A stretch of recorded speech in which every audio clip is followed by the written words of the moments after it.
Hello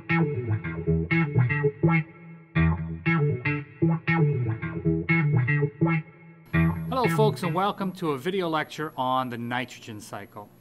By now you know that nitrogen is a very important element in amino acids, and without amino acids cells can't make proteins. And without proteins cells can't do much of anything at all. Plants, animals, bacteria, fungi, and protists all need proteins. There's plenty of nitrogen available on Earth to support the abundance of life. Much of the Earth's nitrogen is in the atmosphere. Roughly 80% of the air you're breathing right now is nitrogen gas, a molecular form of nitrogen made up of two nitrogen atoms covalently bonded together. Unfortunately, obtaining nitrogen in order to make amino acids is not as easy as breathing it in. Of the 80% nitrogen gas you breathe in, all of it's exhaled in your next breath. Nearly all organisms on Earth are incapable of using atmospheric nitrogen directly, and it's often a limiting nutrient in an ecosystem's productivity. All life that is incapable of using nitrogen gas owe their existence to bacteria that lives in the soil and in the aquatic environments, including, of course, the ocean. Some forms of this bacteria is actually photosynthetic and is in a primitive group of bacteria called cyanobacteria. They photosynthesize during the day and respire at night, but they also fix nitrogen at night. We use the term nitrogen fixation to refer to the fact that nitrogen is being put into a compound usable by plants. Some strains of nitrogen-fixing cyanobacteria live in coral reefs and can convert twice as much nitrogen gas into a usable nitrogen compound than they can in the soil. This is what makes coral reefs so productive.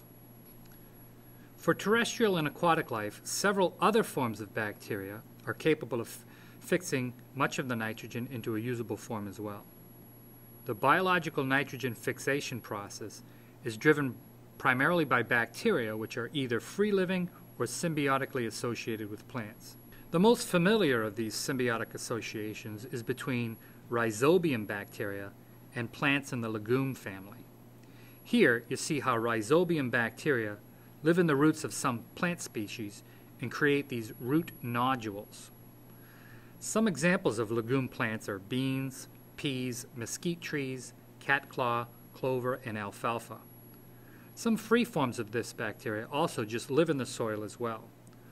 Obviously, a legume plant benefits from the nitrogen compounds the bacteria fixes for them, but this relationship also enriches the soil for other plants as well. Farmers who are good custodians of their land will alternate leguminous crops with non-leguminous crops instead of adding large quantities of synthetic fertilizers. At any rate, to simplify what the nitrogen-fixing bacteria are doing is using enzymes to break the triple covalent bond between the molecular nitrogen and convert it first to ammonia or ammonium. This process is called ammonification. Both of these can be used by plants directly as a nitrogen source. Other types of bacteria can convert ammonia and ammonium into nitrites, NO2, and others convert that to nitrates, NO3. The last two steps are called nitrification. Nitrates are assimilated by plants more easily by plant roots, and ammonia and ammonium can be extremely toxic to other life forms, so too much of it is not a good thing in an ecosystem. Consumers can now get their amino acids by consuming the producers.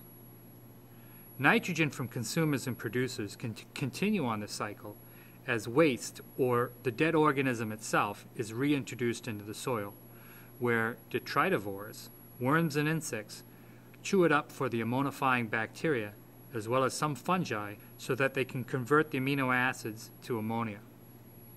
This is why we like to add decaying plant matter from compost or manure to our gardens. Bacteria take over the process of returning the compounds to nitrate. Other forms of bacteria, called denitrifying bacteria, convert some nitrite back to nitrogen gas. Presumably, this is how our atmosphere has become so rich in nitrogen gas. Lightning can also convert nitrogen gas into a form that can enter this cycle as well. But if plants waited for lightning to fix all the nitrogen, then we probably wouldn't have enough to support the abundance of plants we have on Earth today.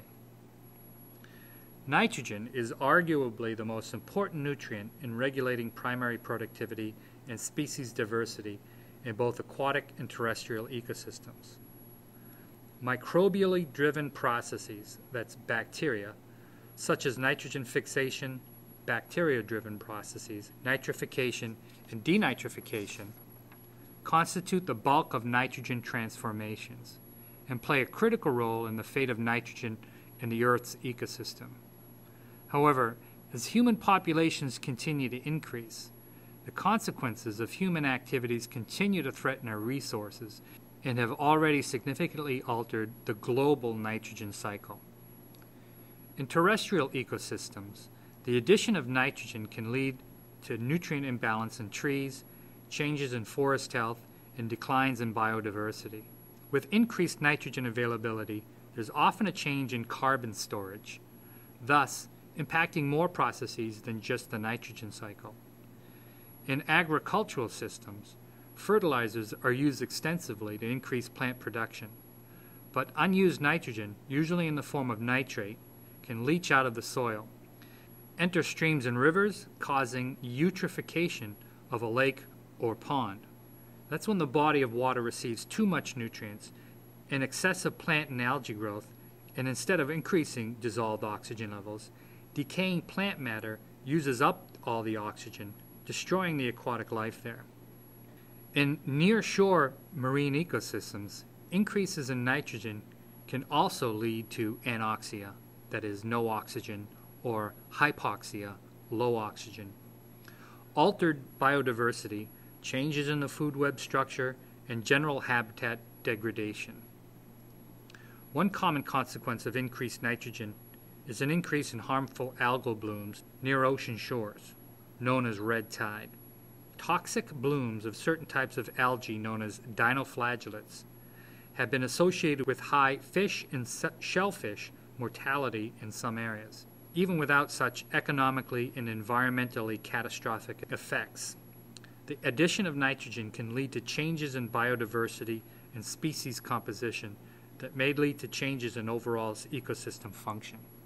So it's important for humans to be good custodians of our environment and to minimize our negative impact upon it. That's it for the nitrogen cycle. We'll discuss more of this in class. Until then, be well. Hey, if you're not one of my students, you can still access and print out the note slides for each of my videos if you go to the web address printed above me. If you'd like to contact me, you can make comments to the videos through the YouTube page or subscribe to the web page above and leave comments. I'd love to help you out if I can.